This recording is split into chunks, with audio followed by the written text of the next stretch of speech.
and welcome to the Statewide Teleconference from Alaska. You can join us here each Monday night at 8 p.m. Alaska time by dialing the number. We make it available on the Facebook page and in the announcements that we share on Facebook. We have a Facebook page called The Statewide Teleconference. Please like and share our page to help us get the word out about what we're doing in Alaska to make a difference. Our primary objective is the restoration of the rule of law. To join the email list, go to Axiom, aksiam.com/join. The Statewide Teleconference brings individual Alaskans together to discuss issues important to the people of the state in an open forum. This assembly and discussion are guaranteed by both the First Amendment of the U.S. Constitution as well as Article 1, Section 5 and 6 of the Alaska Constitution. This teleconference receives no funding, expends no funds, has no assets, and takes no action that would place it under the registration requirements of APOC or the FEC. The opinions and comments expressed by callers, presenters, and or hosts represent their positions alone. Justin Giles of South Central Oathkeepers, he's going to talk to us about the importance of emergency communications and safety. He is an Eagle Scout, a former Marine Corps platoon sergeant, or should I say corpsman. No, that's Navy. Combat vet, associate's degree in electronics and CAD/CAM, and aerospace technician, former radio talk show host on both Kenai and KBR, and regional coordinator for Oathkeepers Southern Alaska chapter. And turning it over to you, Justin. Thank you.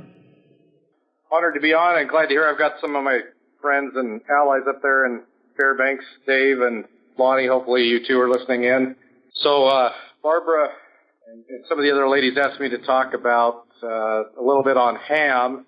And I thought I'd add in some of what I know about infrared and what every patriot should know about it, including how to hide from it and build a suit that will hide you from infrared targeting systems.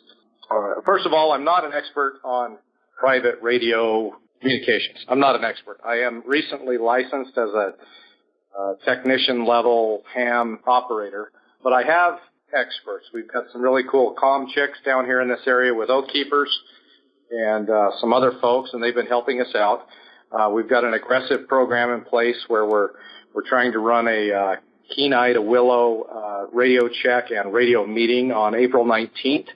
And we're kind of young down here, so it's kind of a big deal. We had many dozens of handheld little UHF, VHF radios purchased, and we've got a lot of people studying to take the test, and we've got a good handful already that have either done it in the past or just done it recently. I think what's missed on a lot of people, they hear the word ham and they think, it's all this techie, nerdy stuff, and they're just glorified walkie-talkies to talk to your buddy with. And yes, you can do that, but I think what a lot of people miss, the importance of radio communications it is our very best defense against physical divide and conquer tactics. I'm personally worried about future disarmament attempts by tyrannical government. And there's simply no better way to keep divide and conquer techniques from succeeding other than being able to contact your team members or other like-minded folks so that you're not alone. This stuff is really important. The licensing, I've taken a little heat in the background that I'm encouraging people to get their licenses, and I'm not willing to do a little civil disobedience and have them broadcasting illegally and whatnot. And there's a little bit of validity to that argument, but I prefer to fight smart myself, and the test is so easy. It can be studied flashcard style. All of the possible questions are out there available. They're all multiple choice, so even someone without an electronics background of any sort could study for a half hour to an hour a night for a week or two and go past their ham technician license, and you're good to go. I see no reason to not do that. It doesn't do, it is a federal crime to run these radios without the licensing, and Not that anyone around here is gangsters or anything like that, but I always just think of, I just remember they took down Al Capone with taxes. It's just, so I am encouraging folks to get their ham licenses. And personally, in the southern region, we're building 75-watt pack-mounted mobile units that are with the 4-foot antennas that we're building onto these pack-mounted battery-powered units. We'll be able to reach 25 to 50 miles, depending on conditions. And we're also issuing to each team, each community preparation team down here, a 16-foot high-gain antenna that's got 125-mile plus range with the same radio units. And that's what we're issuing. And those units can talk to the handhelds. And anyway, that's what we're up to down here. And just you think of this as the best check against physical divide and conquer tactics. I think that's the proper way to look at ham. It's real easy to shut a cell phone off. Any AT&T bill collector can do that. But the ham is the radio frequencies are a lot broader, they're a lot bigger, and it takes a lot more effort to locate and shut those down. And there might even be an unexpected component to it too, that you could get a signal or two out in the event of emergency. So I'm not an expert in ham, but I am an expert in infrared targeting systems. Part of that is due to I did 5 years active duty and 2 in the reserves in the Marine Corps. In the first 4 years, I was an anti-tank missile gunner in the infantry. I'm a Desert Storm combat veteran, and I was a TOW missile gunner, to be precise. And the TOW missile system has got an infrared targeting system on there, and I was sent over to Desert Storm. Our unit was there very early on, and by the time we had left, I was part of a very small 8 Humvee combined anti-armor team, it was called, and there were 4 of TOW missile launchers and 2 50 cals and 2 of the Mark 19 grenade launchers. And they used us for ground reconnaissance and plugging holes and in between big forces and stuff like that. It certainly wasn't a boring war for me. We had a lot of stuff to do. We captured about 600 POWs and 20-something tanks, and there was some shooting involved too. But the point of this is that I had a lot of time with my eye in that infrared sight, and I really sort of mastered it, and I understand the mentality of the users. I estimate I had at least 1,100 hours looking through that infrared sight there, and with the training and exercises after the war. When I got out of the Marine Corps. I had some broken time, went back in and fixed radars and stuff later. But when I got out, I was hired by a small company in California as an electromechanical technician. And the very first project I was put on was the very first targeting system for the very first Predator. So I physically assembled this thing with my hands. I tested and tuned the electronics. I aligned the various different optics in there. There was 2 different daylight lenses and cameras and 1 infrared camera and then an infrared laser and whatnot. So I got a lot of hands-on time with this thing, testing and doing it. I'm a religious guy, and I really believe God was twisting my ear telling me to figure out how to hide from this thing if you ever had to. And so I spent many dozens of hours in the shop after hours with $1 million equipment trying to figure out how to hide from it, having the exact equipment to test my theories with. I put a lot of time into it, and I figured it out. And tonight, before we shut down, I'll tell you how to build your own suit. But there's more to the story, and it's important that you kind of understand why this stuff works, because there's mistakes that could be made even wearing the suit. A lot of folks may have heard that hiding behind Mylar can block your infrared emissions, which is what's detected by infrared cameras. And that's true. That's true. But the very second that you touch that or it comes into contact with your body, it will instantly heat up, instantly within seconds, and begin to radiate out into space, mammal body temperature, and you'll be detected. So making something to wear is a whole different animal. Very difficult, but I cracked the code and I'll share it with you. It's something anyone can do in their garage. But in order to sort of understand these infrared targeting systems, we need to go back to a little bit of high school physics, so just bear with me. This stuff matters, I promise. Just bear with me. Some of it's going to be review, okay? There's three ways in which heat is transferred, energy or heat is transferred. And the first one, they are conduction, convection, and radiation. Okay? Conducted heat, obviously, is when one hot thing touches a cooler thing, and heat is transferred, heat energy is transferred from the hot thing to the cooler thing. That energy is directly conducted through physical contact. Okay? The second way is through convection, and convection is like air cooling. A hot radiator, heat that's in a hot radiator and air is sucked through. It warms the air as it goes through. That's convected heat transfer. Okay? Radiation is and I'll add this in. There's always some jackass out there that's going to bring up plasma, okay? It's just not something that we deal with in targeting system frequencies that they're looking at. I don't know of anybody that runs around with their skin at the temperature of the surface of the sun. So for our purposes, we're just going to say there are these three methods, and that's all we have to worry about. So the third one, obviously, is radiation.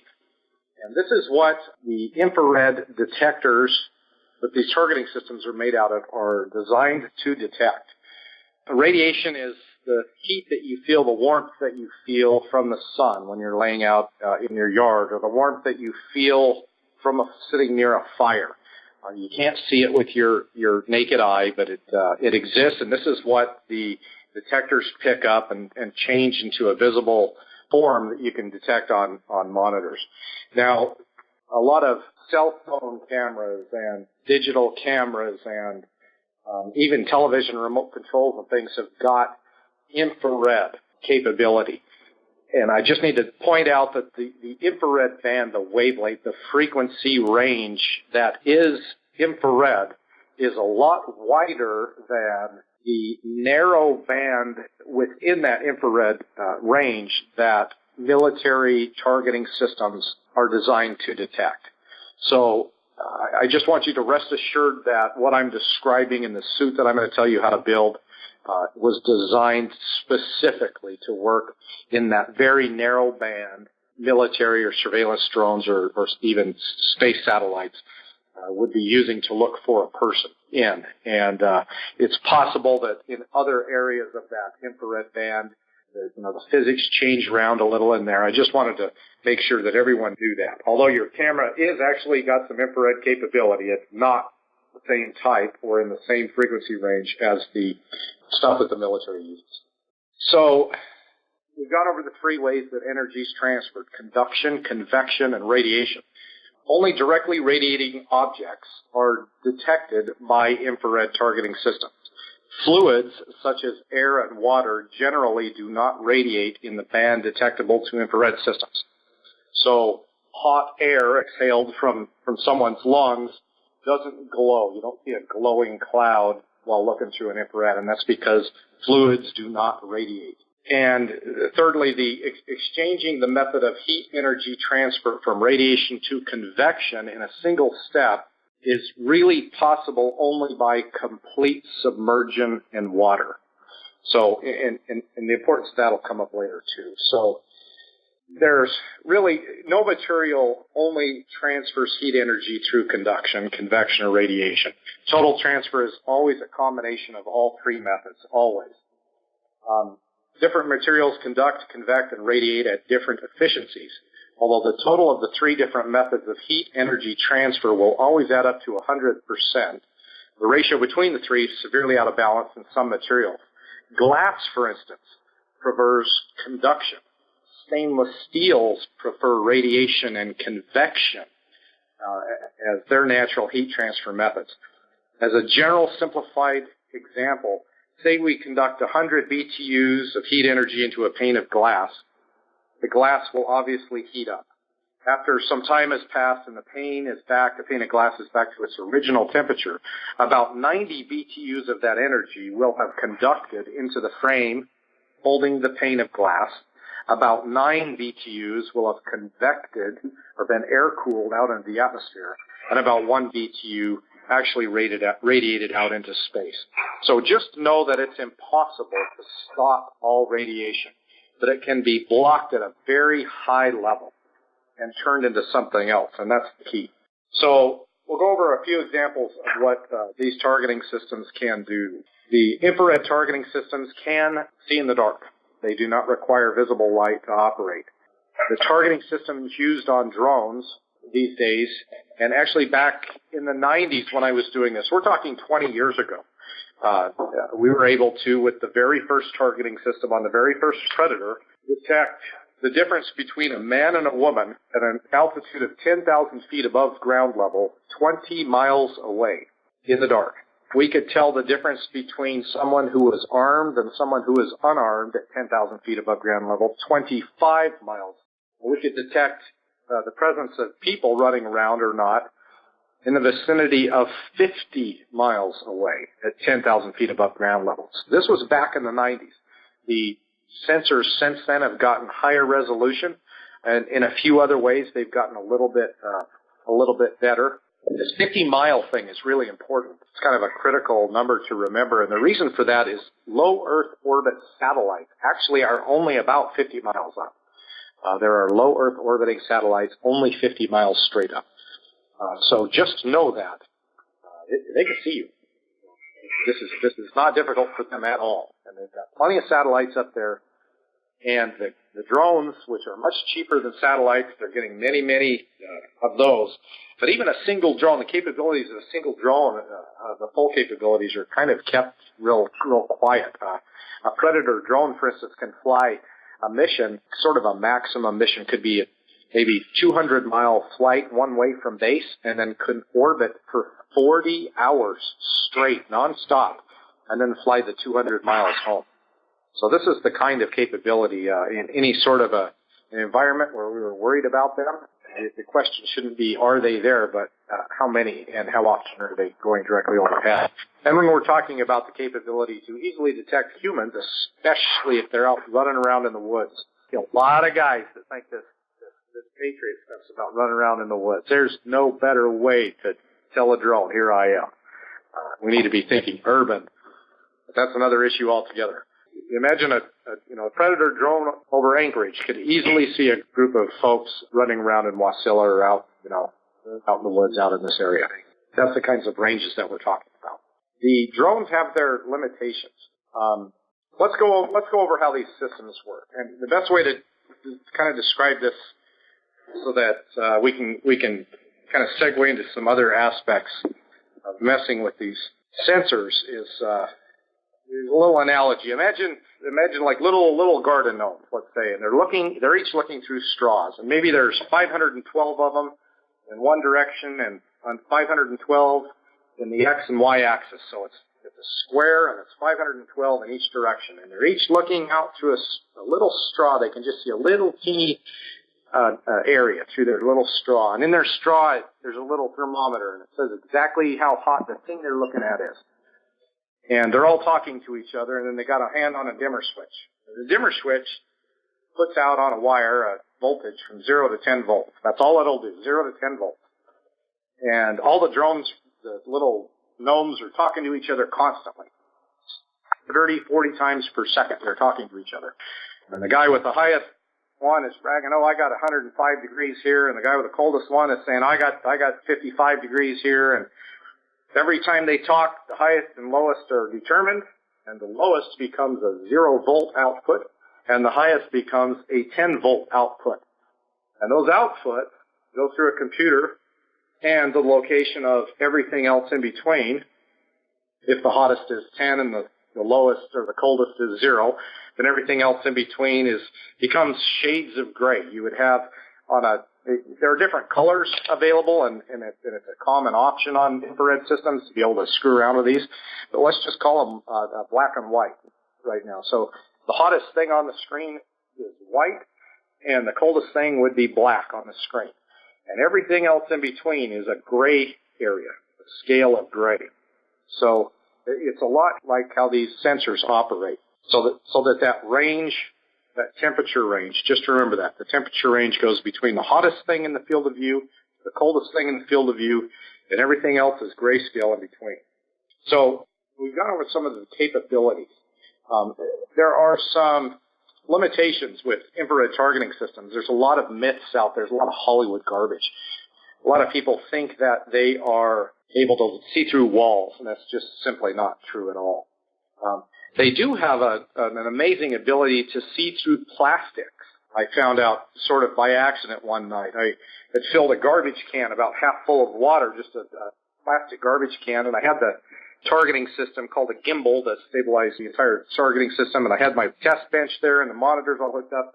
I remember I filled this garbage can about half full of water, and I stuck my arm down into it to just get a picture of how none of my radiated temperature, my arm basically looked like it had been cut off at the surface of the water. And I stuck my arm down in there, and I realized I could see my arm through the plastic. And I started doing a little experimenting with that, and that was about an 8-inch plastic. And I was able to detect at close ranges like that up through about a 3/8 sheet of plastic. And the image quality started to degrade. But that kind of became of note when I started tinkering with this suit, and most paints, for instance, are basically plastics when they're dried. So they're basically see-through to these infrared systems. So jumping in the waste management garbage can, it's a bad idea. Just know that. They can see through most of them. They certainly can detect unnatural temperatures through them. They'll glow. So that's one of the things they can do. What they can't do, they can't see through roofs of houses. They can't see into walls. They can't see through water. They are in heavy rains and long ranges. The range and resolution of the images becomes quite limited. So that's a limitation. Snow, heavy snows can also affect them. They still work, but the range and the quality of the image becomes less of it. It cuts it back quite a bit. And one of the things that's really strange is glass. Glass has got one of the most unusual properties to radiated heat of anything out there. And that's because it's one of the most thermally conductive materials known to man. Only a handful, like things like solid diamond, are more thermally conductive than glass. And what I mean by that, if you put your thumb on the corner of a large pane of glass, the entire surface of the glass, instantly, with no delay or difference from one corner to the other, the entire surface of that glass will begin to rise. And it happens real slowly, but you'll never find a piece of glass that's hotter in one corner than the other. And that's because it's so thermally conductive. It goes so fast. But your infrared waves from a human's body, that's a very good place to hide, is behind a pane of glass. And it goes against all logic. Obviously, you can see right through glass with your naked eye, but infrared cameras cannot see through glass. It's one of the big quirks. Another thing that's something of a limitation, I guess you would call, is something for people to know. A lot of these MRAP vehicles and the strikers, they're using sort of a system called CROWS, and it's some kind of I don't know the whole meaning of the acronym off the top of my head. It's like a common remotely controlled machine gun mount. It's a little turret that's out on the outside of the vehicle, and somebody's inside looking at the infrared image on the television screen and moving his joystick around, and he can shoot you from inside the cover. But something to note, so I pointed out that plastics affect the image quality, and glass, you can't see through it. And so there's a couple of really strange materials that are always used for lenses on infrared targeting systems. One of them is solid sapphire. Believe it or not, a lot of the older Sidewinder missiles, when they were using infrared seekers in the noses, they were using lab-grown solid sapphires, 3-4 inches in diameter, and they would grind the entire nose cone out of a solid piece of sapphire. Extremely expensive. But infrared waves would travel through that just fine. And the other thing that's much more common is metal. It's a strange metal that's called germanium. And when you look at it, it looks like mirrored sunglass material. But when you break it, I've never dropped one, but I saw somebody drop one, and it was expensive, and it shattered. And every surface of every little shard looked exactly like mirrored sunglass material. It's actually a piece of metal. It's really brittle, like a piece of glass, but it's a metal. It's called germanium, and they're all like that. It's very, very, very brittle stuff. So know that you have a weak point on anything that would be looking at you with an infrared imager. A weak point vulnerable to even .22 long rifle fire Obviously, the thicker they make this, it would take a little bit more to get through. But there's no targeting system that I know of that could withstand a 223 or a 308. You'll shatter right through that. That's your entry point. Keep that in mind. File that in the back of your head. You're screwed. Somebody's looking at you with an infrared camera with who knows what on it. You're screwed. But don't forget that trick. Maybe it'll save your butt someday. So there are some strange things. It was a while ago, but perhaps you remember when Saddam Hussein started all of the oil wells on fire over in Desert Storm. A lot of people were saying that was environmental terrorism, and they were saying it was just because he was mad at Kuwait or a scorched earth policy, no pun intended, on his way out. No, that was to mess with the infrared targeting systems that we were going to use to come try and kill all those troops on the way through. And let me tell you something, it worked. Let's go back to the little analogy with the little garden gnomes and the little straws. Imagine one garden gnome is looking at a burning plume of fire, and the other one's looking at some cool sand in the middle of the night. All of a sudden, that range that used to be, 90 degrees was the high temperature and 55 was the low, or 65, that made up that ratio between black and white on the screen. All of a sudden, the maximum and minimum are now, the high temperature is 1,500 degrees, and the low temperature is still 60 degrees. Now you've got a 1,400 degree span, or whatever, between black and white, which puts the difference between the temperature of the sand and the temperature of the tank that's sitting there. Those are just now two different little shades of gray. It doesn't jump out at you anymore. And it's a method of camouflaging and messing with infrared targeting systems. There's been some improvement in this technology over the years, and I've kept up with it, but it still is a common problem, and there still are plenty of older infrared systems out there. Know that this is an Achilles heel that they will never completely fix. Things like road flares is just one example. Road flares create a lot of heat. They create an awful lot of heat, and they also happen to fit inside the barrel of a single shot 12 gauge with a blank in it very nicely. A third of a road flare with the scratching element down toward the blank, and you've just sent 1,500, 2,000 degree object out into a field that you might have to run through quickly or something. It's just one more little trick that could help in a little way at some point in time. The fires wreak havoc. They wreak havoc on our systems. There was one BMP, Russian armored personnel carrier. We didn't see the thing until one of the troops fired at us from close range. I'm talking 30 yards from this thing. We had no idea it was there. So fire, expanding that low to high temperature range, hides you in the gray area. On this same topic, back in the 90s, there was a group I think they were in Utah. They were called the Four Corners Patriots.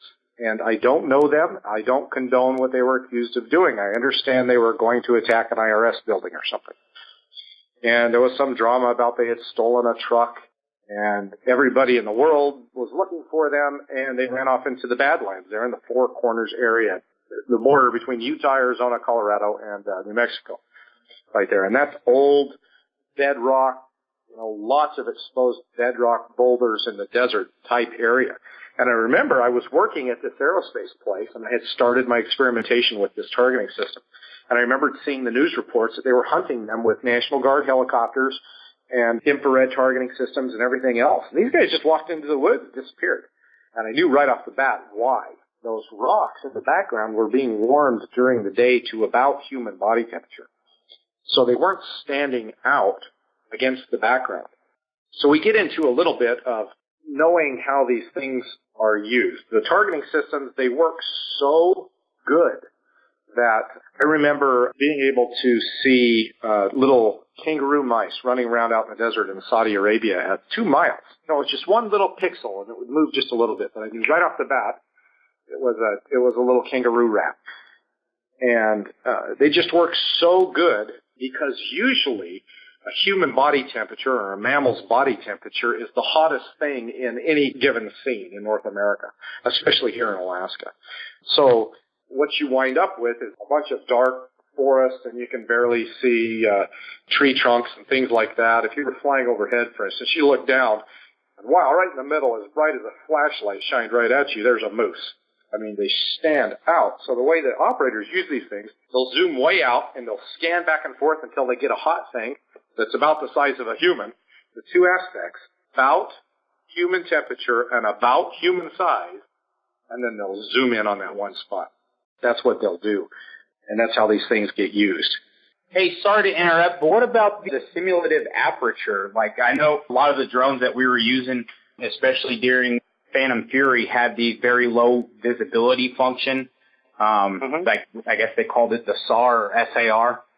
I know you were talking about the heat and disrupting the thermal imaging by changing the ambient temperature. Would that still be able to disrupt, like, the low visibility portion of a drone? There's a thing called a synthetic aperture radar, and that's a radar, and that picks up motion. And some of the new higher-tech infrared cameras actually have motion-only modes as well. But in short, yes. Aperture radars, they don't work really well alone all by themselves. They'll integrate them just like you had talked about. If you think you've got something and you're not sure, you can zoom in on it and it'll detect motion. And they've also got, the acronym that you've given me is specific to the equipment you were using, but there's a method that they're trying to use with the more modern imagers where you can set a pick box, and within that pick box, it'll automatically, like if you've got a fire going and you're looking up to the right of a fire, you can set your pick box to calibrate the system to be just within the pick box. So the fire is outside of that. So the fire will still burn white, but then within the pick box, the human or the mammal temperature objects can be white there. They don't get lost in the grayscale. You first have to detect something in that area or have a suspicion and then zoom in. And it's more work. And the way that operators really use this stuff, I think the combination of how good the suit works, and it does help with the radar as well, because we do use metal in there. It reflects it outward. You don't come back as a human-shaped return. So in short, yes, I'm aware of what you're talking about, and it's still your best option.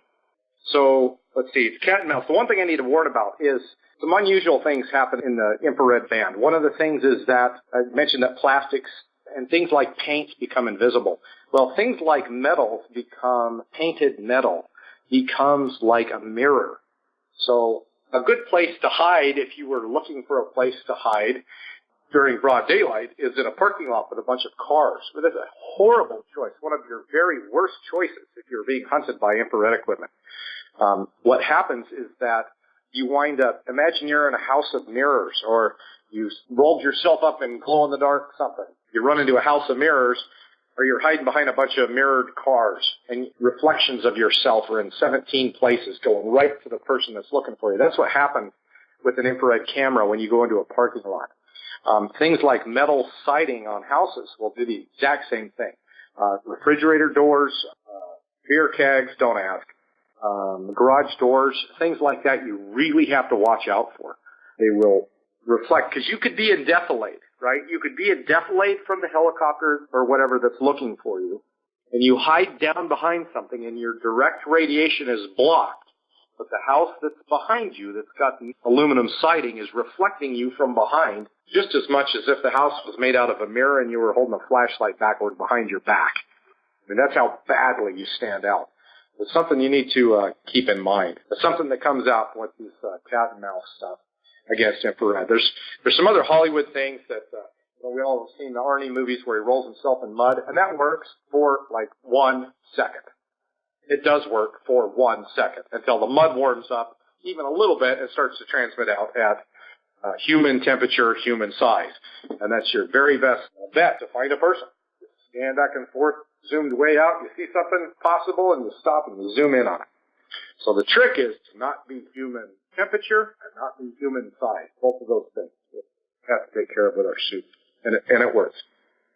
So other things, if you can submerge yourself in water and breathe through a straw or something, anything, your little water tube on your camelback, anything you can do to get even a quarter of an inch under the surface of the water, and nothing better. But good luck moving like that. You're kind of stuck. And furthermore, when you get out, every step you take is going to warm the ground up and it's going to radiate. And you'll have a trail going for a mile. You know, it might take an hour or two for that trail that you've left, every single footprint, to cool off. Maybe leaving a trail right to yourself. And that brings something else up, too. When units are moving, and there's a possibility of infrared detection, units need to move in an on-line formation or a wedge formation, never in a single file formation. Every footprint that goes down. One of the quality measurements for infrared sensors is MRT, minimum resolvable temperature. And they're 3 decimal places out these days with this. So they can tell the difference between, 100.00 and 100.01 degrees Fahrenheit. There's 2 different colors of gray in their grayscale, and it's actually detectable. That's how good these things work. So when just walking through deep grass is horrible in the infrared, in the visible band, that's like a sniper's heaven. You get in there in your ghillie suit and you crawl through. Worst thing you could possibly do in the infrared band. You'd be rubbing against it, leaving footprints. It might warm up 1/100th of a degree with the first person and take a couple of minutes to cool down before the trail is gone, and you get 25 people that go through there. Guess what? It might take 30 minutes for that trail to disappear. After the heat that's conducted into the grass from your body is convected out into the air, it will continue to radiate in a way that's picked up by infrared targeting systems. So I think that's about all of the background information that I've got. Secondly, let's talk about leaving handprints, fingerprints. Anything you touch is going to glow. You put your hand on a tree for a second, and you just left a glowing red handprint that might be there for 5 minutes. So you have to keep that in mind. Infrared is touchy stuff. It's touchy stuff, and these sensors are good. And just keep that in mind. So let's get into the suit. It took a lot of trial and error. Mylar does block all radiation, all of it, 100%. Does an excellent job. So just like in Max Velocity's excellent books, he pointed out correctly, although there's one improvement he can make. He's actually the national tactical consultant for Oathkeepers, and I've spoken with him many times. He's got actually these tarps that you can build, or buy. He's actually selling them now, where it's got a Mylar backing on one side, just like we're talking a Mylar space blanket, like an emergency blanket. That's all it is. Then he's got like a camouflage ghillie-type pattern on the back. And he talked about his guys taking a little fighting position and stretching this thing between trees right over the top of them. And as long as they're not touching that thing, the way he's described it in his book is a pretty good method. In his book, he described putting a ghillie suit-type backing on it. And then he went and made tarps that are sort of painted on the back side. So the thing to remember about Mylar is it's reflective on both sides, and things like plastics are invisible in the infrared band. So someone was looking down from above, they would see dirt, dirt, dirt, dirt, and then the reflection of the cold sky in a nice, perfect square. So to use something like that, you would need to pitch it in a pup tent type shape, or an A-frame type shape is the way you would want this set up, so that aircraft or things flying overhead would get a reflection of your surrounding trees and bushes. That's the temperature that would be reflected or radiated out into space off the Mylar. If it's going to be just a coated or painted or plastic tarp, see right through it, right? If you were to use the ghillie suit type materials that will block radiation to an extent, it'll kind of dampen that effect. They're not getting a direct reflection of the sky in the infrared band. So that's something to keep in mind. So the hard part was building the suit. The second you touch Mylar, it's thin stuff. There's no mass to it at all. You grab it, you put it over your body, and within seconds, mud is better. Mud takes longer to warm up than a Mylar blanket. Within seconds, your breath on it and your body temperature touching it. And guess what? You're glowing at human temperature and you're human size. Right off the bat. So I experimented with everything. I tried all kinds of insulation. I tried rubbers and all kinds of different fabrics and leather and all kinds of things, and I just could not get past this problem. I wanted to look at this glass, because glass was just so strange. How do I get glass onto something flexible. And then it occurred to me, and here's the key. This is the key that you've never heard before, and it's thoroughly tested. Fiberglass is glass. It's microscopic strands of real glass. That's all it is. So I went and got 90-degree weave. It's got to be the 90-degree weave, not the patchy stuff that they make boats out of. It's got to be the long strand 90-degree weave, really thick, the thickest stuff you can find with a nice tight weave on it. And I basically made a ghost costume out of Mylar blankets, and I glued them together. It took 3 or even 4 of these emergency space blankets to get the size right. So what I made is, if you think about for making a ghost costume for, say, a 6-foot guy, you'd need 13-foot diameter round circle, right? So it's 6 feet to go down each side, and a foot across the top of the head, roughly. And you've got a ghost costume that'll go over the top of it. Take this whole thing and you get it cut into a circle, and you overlap 3-4 inches, and you just use the 3M spray glue, and you get it all kind of glued together. It doesn't have to be perfect. And these days, you can actually buy Mylar space blankets that have got a very thin olive drab coating on one side, and I highly recommend that. It'll save a little trouble later on. And then you coat the whole thing with this 3M spray adhesive again, and you coat the entire circle with the widest bolts of this fiberglass that you can find. You want to use some type of a roller on there to get it down nice and tight. What you want is a solid physical connection, and there's a couple of reasons for that. So now we've got the Mylar on the inside, and we've got the fiberglass on the outside. So the fiberglass is going to help us in 2 ways. 95% of the radiated heat at this point from the Mylar blanket, which is still there, and it's still warming up from your body, 95% of that radiated heat is going to be blocked by the glass, because radiation does not travel through glass. The 5% that's left is in the little holes, right, that go around, the little holes between the weave. But that turns out that's not such a big problem. The other thing that happens with the glass is that the heat from the Mylar, there's 2 other things that happen. The heat is conducted into the fiberglass, and because of the speed at which glass conducts heat, it instantly, in every fiber across the entire length of the glass fibers, it's conducted across the entire area. So the fiberglass like that, if you have say you've got a 4-foot square regular glass and a 4-foot square of this fiberglass cut into a square, you've probably got in the vicinity of 100 times more surface area in the fiberglass, because you've got the circumference of every little fiber when compared to the just regular glass. The surface area is our friend because it allows for better heat transfer through conduction. So the Mylar warms up, radiation is first blocked by the fiberglass, blocked and conducted across the entire length, and you've just added more mass to the Mylar, so when you touch it, that additionally conducts directly into the glass, so the Mylar never gets as hot as it did before, and then it's convected out into the atmosphere. And then you've got this large ghost costume with all of this surface area. So what you're doing is taking your radiated heat, this is the only type of heat that can be detected by an infrared sensor, using a 2-step process. You're conducting it into the fiberglass and convecting that energy out into space. So this worked really well with a small little asterisk. After a period of about 5 to 10 minutes screwing around in this thing, let me tell you how good it worked. One of the reasons that these little 5% of exposed Mylar was a helpful thing is that the surrounding temperatures all around, whatever you're standing around, gets reflected out into space.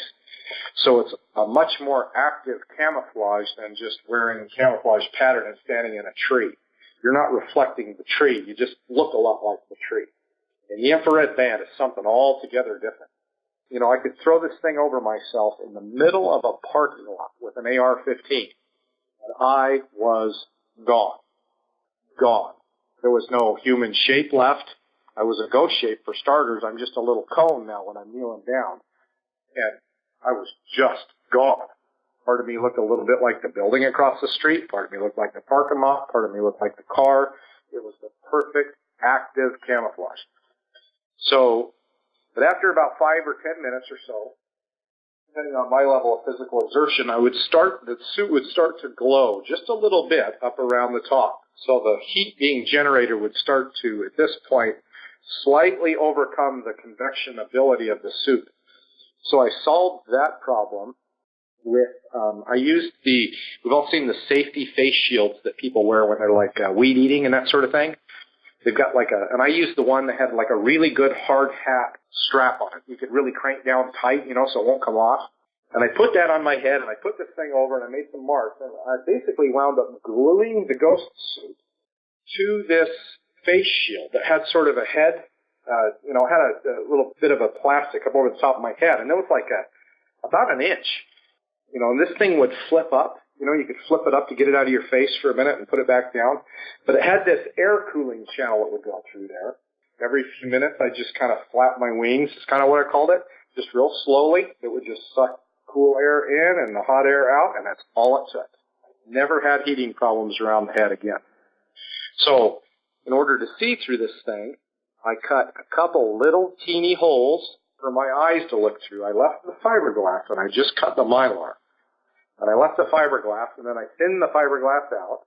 I found that just regular WD-40 works really good on a Q-tip or something. Works really good for thinning that 3M spray adhesive. And I'd make myself a couple little eyeball holes to look out of the face mask. And up in there and to get those little spots that could glow through, I put mirrored safety glasses on, just clear lens, but with a mirror on them, and that fixed that problem. That's all it took. And that thing worked. It's not for running around in. It's not for whatever. It's to be used in the exact same way and for the exact same reasons a sniper could use a ghillie suit for infiltration and exfiltration. And like I said, it's thoroughly tested, and that was the result of dozens and dozens of hours with the best equipment get my hands on at the time. And actually, I was able to test soon after we got one of the first Predators up and running. I was given a much higher quality infrared camera. Just the camera head itself was over $1 million at the time, and it came with a 5-foot computer rack that would run this thing, and it was from a satellite. It was one that they designed for satellite use, like the other satellite cameras that are out there now. It was cooled with liquid nitrogen, a very cold temperature, 150 degrees below Fahrenheit or something at the sensor head. It made it more sensitive. And it had some funky options in there. One of them was called a motion-only option, where it would turn the entire screen gray, and 60 times per second, or 60 hertz, it would turn every pixel on the screen that had moved, whatever we were looking at. Anything that had moved, it would turn those pixels only to black. The benefit of the suit like that in that shape, especially if you're sort of kind of squatting down as you walk, you don't look human. But this thing, even at several hundred yards away in the dark, could detect my breathing. It was nuts. But I certainly didn't, and that was zoomed in right on me. That was the equipment, but there's always the combination of the operator and the way they use the equipment and the equipment together. And as an operator, I would stand zoomed way out, pick up a human-sized and human temperature target potential, and zoom in on that target. So the combination of those two things gives me a really high level of success. Well, if someone ever had to use this suit, it's certainly anybody could make this thing in their garage. That's the big secret. Not that big of a deal to make, but boy, it was hard to figure out. A lot of late nights. If anybody's got any questions about that, I'd be more than happy to answer. I do, Justin. This is Barbara in Seward. Uh-huh. You mentioned a certain type of glue. Can you tell us what type of glue you use? It's just like a rubber cement, but it comes in an aerosol spray can called a 3M spray adhesive, and they've got it at Lowe's and Home Depot. I left one thing out, too. Fiberglass, obviously, is white, but luckily we discovered that things like paints are invisible in the infrared band, so just spray paint this sucker. Spray paint camouflage the thing. And the fact that the green coating is on the Mylar means that paint chipping due to motion later won't be a problem. You won't have to respray it later. So you should have camouflage in both the infrared and the visible bands.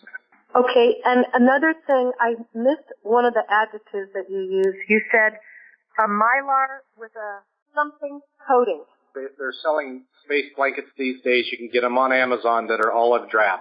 They're just green on one side. Oh, drab. Okay, sorry. Okay, and then here's one last question. Can this suit be tested once you have it put together by using your scope on your rifle, say?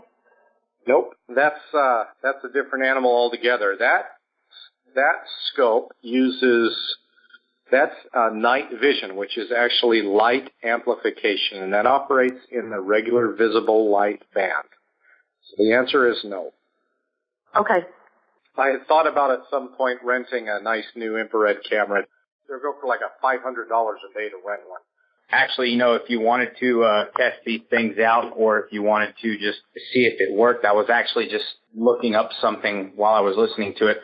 But you could take a patch or a chunk of this cloth to any Home Depot or any Lowe's, and they actually have small cameras that electricians use to measure thermal heat in electrical panels. It's FLIR, but it's in a very small application. They're like $200 or $300. But they will read temperatures from 30 up to like 200 and something.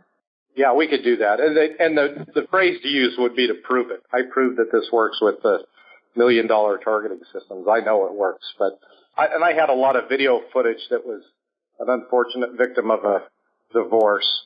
So I can't prove it, but that's a good idea. I looked online, and there's some real nice cameras for rent for $500 a day. I just hadn't done it.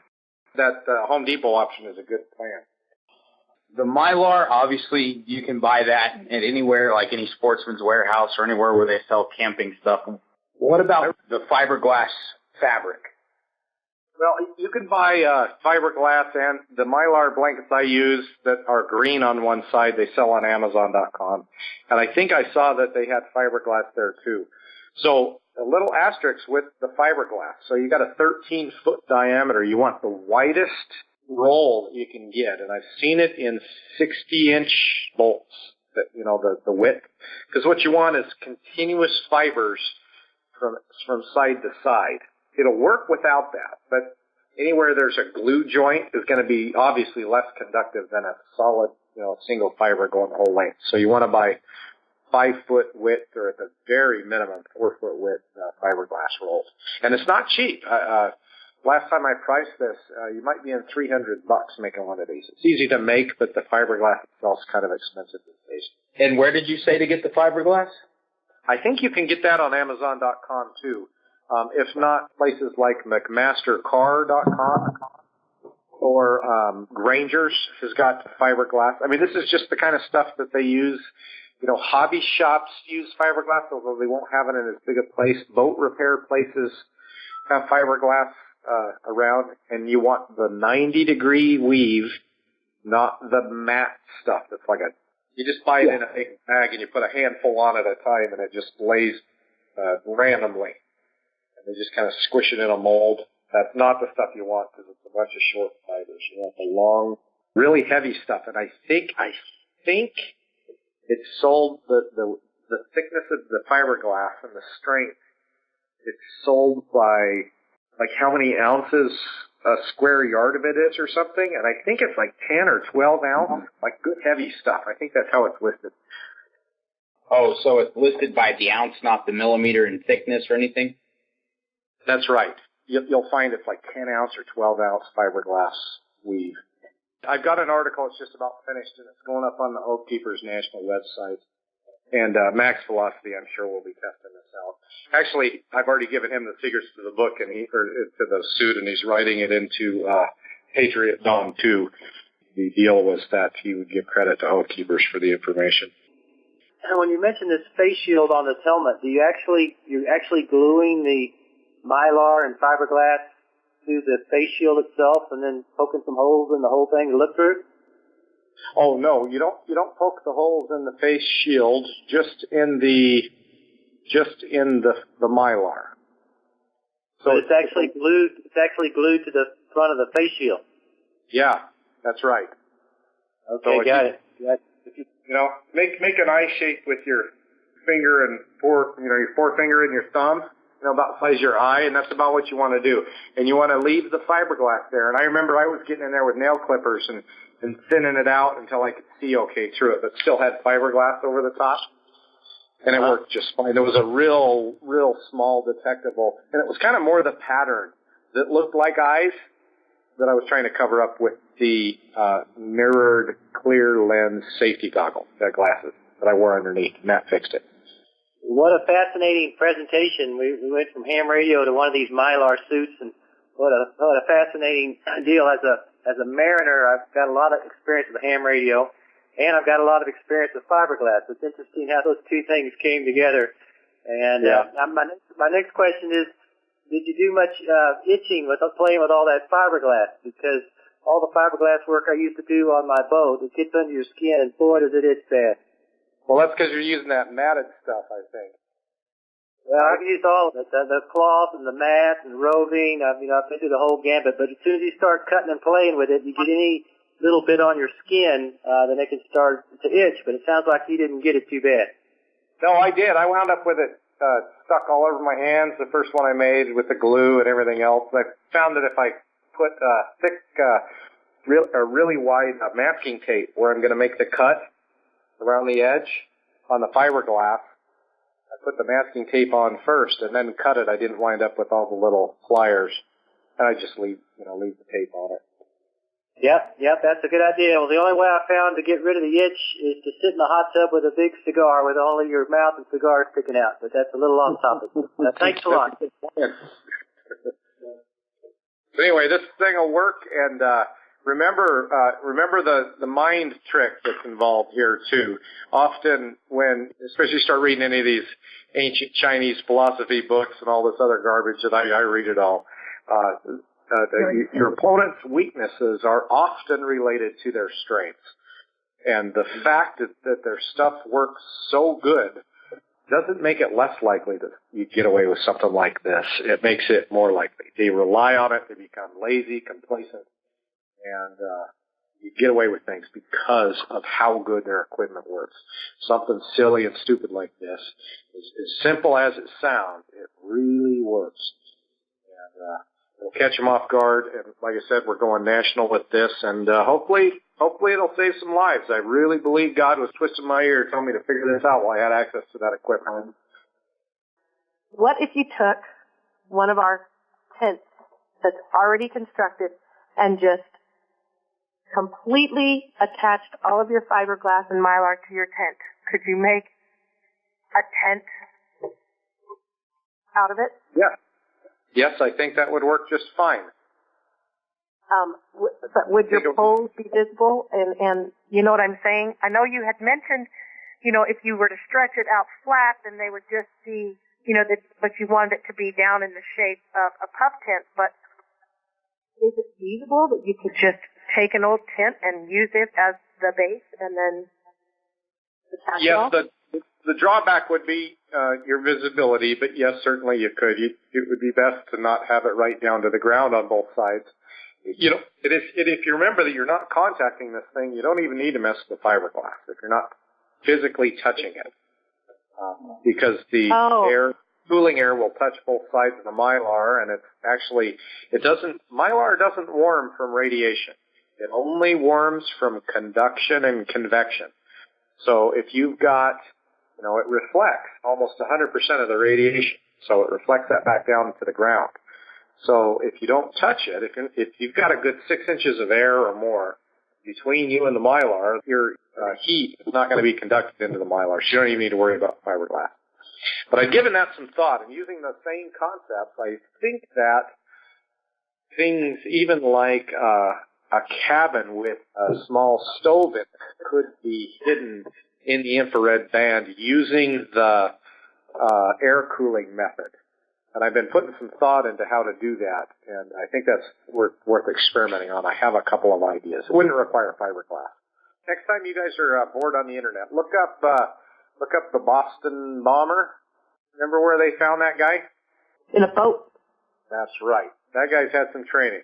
He knew he was being hunted by infrared cameras, and he knew right where to hide. I think that guy had a little more training than they're letting on. Because it's constructed of fiberglass. That's right. And there are photos of him in the back of that boat, and you can see that it's blocked him completely. You can see that, anyway, go look at the photos, and you'll see there's a piece of plastic, and you can see his infrared image through the plastic, and behind the fiberglass is completely blocked. Houston in the 60s, and my brothers and their friends would have surfboard building parties in our garage, and there were sheets of fiberglass all over the place. And we used to go out in that garage and just watch them coating those boards with and making their surfboards. So there's another maybe idea that surfboards are just made of fiberglass too. Yeah, they are. That's the exact kind of fiberglass that you want to make this suit out of. So, and remember, it's not, it's uncomfortable. Just like a ghillie suit, they're hot and they're big. They get in the way. I couldn't see firing a rifle with this thing. It's for sneaking into a place or sneaking out of a place. And it works, and you keep your rifle inside with you and that sort of thing. If you were carrying one, there's a time and place for it. And when that time and place is right, there's no better method.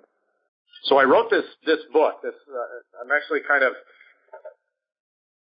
speaking from this book that I had written for Paladin Press back in 2001, and it was ready to go to the presses. We had a signed contract early fall 2001, and 9/11 happened, and we decided that Taliban and others probably wind up using this info to hide with it, and we decided to cancel the contract and shelf the book. But the time's come to break it out, so I'm just updating a little bit, and like I said, it'll be going out on the Oathkeepers National website, and we'll forward it around.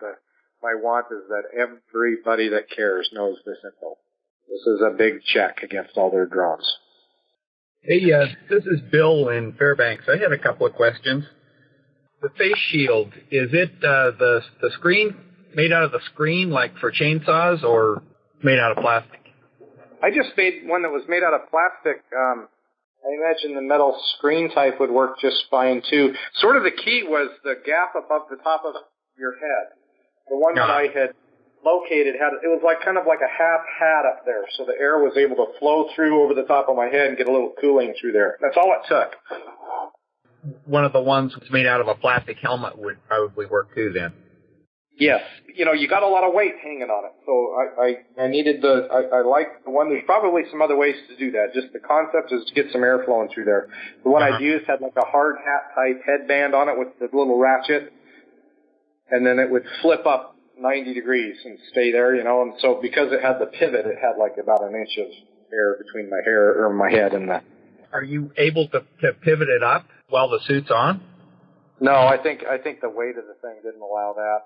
Oh, okay. And how durable is the fiberglass? It was fine. I mean, it's not a pair of camouflage or whatever, and you wind up with sticks in it and all kinds of stuff, but it did okay.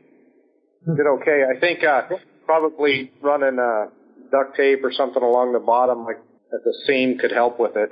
I never went on any long hikes with the thing or anything. I just did some field testing trips. I probably didn't walk more than a third of a mile through the thing total. No. And it was getting some little sticks and brush and stuff caught in it, but it was holding together. The key is with that spray glue to really roll it down tight.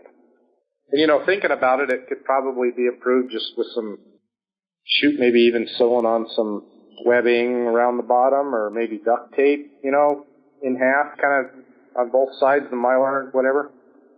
Just experiment with it. Yeah, sounds fun. Thank you. Yeah, no problem. Well, ladies, I'm finished. That's all the info I've got on this topic. Appreciate the opportunity to share it. Hope it saves some people. Thank you. James stole my word. I was fascinated by the conversation, and this is not my area, so it was really informative and great, and we appreciate you being here. Yeah, Justin, great topic, man. I definitely appreciate being able to sit in on this. Appreciate you very much, Justin, and appreciate all the things that you're doing. Thanks very much for being on.